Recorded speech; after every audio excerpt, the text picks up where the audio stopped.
అందరికీ నమస్కారం అండి. ఈరోజు మనం మోక పంచశతి ఆర్యాశతకంలోని రెండవ శ్లోకం నేర్చుకుందాం. రెండో శ్లోకానికి వెళ్లే ముందు నిన్న నేర్చుకున్న మొదటి శ్లోకాన్ని ఒక్కసారి చూసుకుందాం. కారణపర చిద్రూపా కాంచీపురసీమ్ని కామపీఠగతా కాచన విహరతి కరుణా కాశ్మీరస్తబక కోమలాంగలత. ఇప్పుడు రెండవ శ్లోకము దాని వివరణలోకి వెళ్దాం. కంచన కాంచీ తిలకం కరధృత కోదండ బాణ శృణిపాసం కఠినస్తన భరనమ్రం కైవల్యానంద కందమవలంబే. కంచన కాంచీ తిలకం కరధృత కోదండ శృణిపాసం కఠినస్థన భరనమ్రం కైవల్యానంద కందమవలంబే. అంటే అమ్మవారు కాంచీనగరానికి తిలకము వంటిట. అంటే మనం ఎన్ని అలంకారాలు చేసుకున్నా మనం బొట్టు పెట్టుకోలేదనుకోండి, మన మొహం ఎలా ఉంటుంది? కాంచీనగరం కూడా అమ్మవారు ఉండడం వల్ల బొట్టు పట్టుకున్న ముత్తైదువుల్లా కళకళలాడుతూ ఉంటుంది అని దాని అర్థం. కాంచీనగరానికి తిలకము వంటిది. 4 చేతులు యందు ఆమె ఏమేమి ధరిస్తారు అమ్మవారు? ఒక చేతిలో ధనుస్సు, ఒక చేతిలో బాణము, ఇంకొక చేతిలో అంకుశము, ఇంకొక చేతిలో పాశములను ధరించినది. పాలింట్ల బరువుచే వంగినదియు. అంటే ఈ స్తనభారం వల్ల ఆమె కొద్దిగా ఇలా, అందుకంటే నిన్ననే చెప్పుకున్నాం మనం, ఆమె తీగ వంటి శరీరం కలిగింది అని. తీగ వంటి శరీరం కలిగింది అంటే ఆమె నడుము సన్నటి తీగలా ఉంటుంది.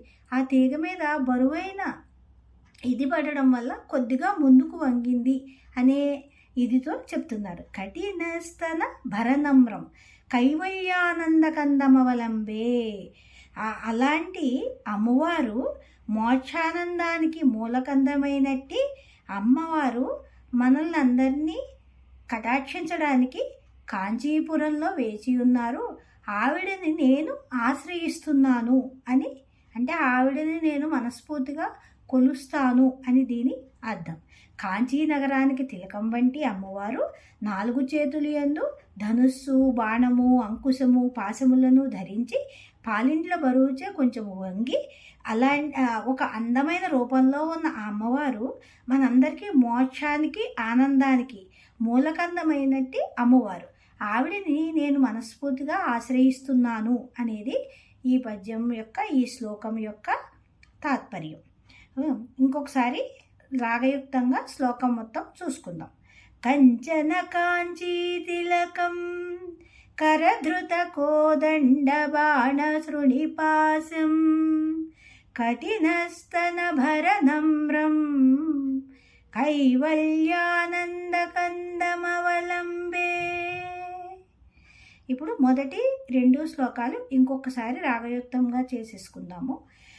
కారణపరచిద్రూపా కాంచీపురసీమ్ని కామపీఠగతా కాచన విహరతి కరుణా కాశ్మీరస్తబక కోమలాంగలత. రెండవ శ్లోకం. కంచన కాంచీ తిలకం కరధృత కోదండ బాణ శృణిపాసం కఠినస్తన భరనమ్రం కైవల్యానంద కందమవలంబే.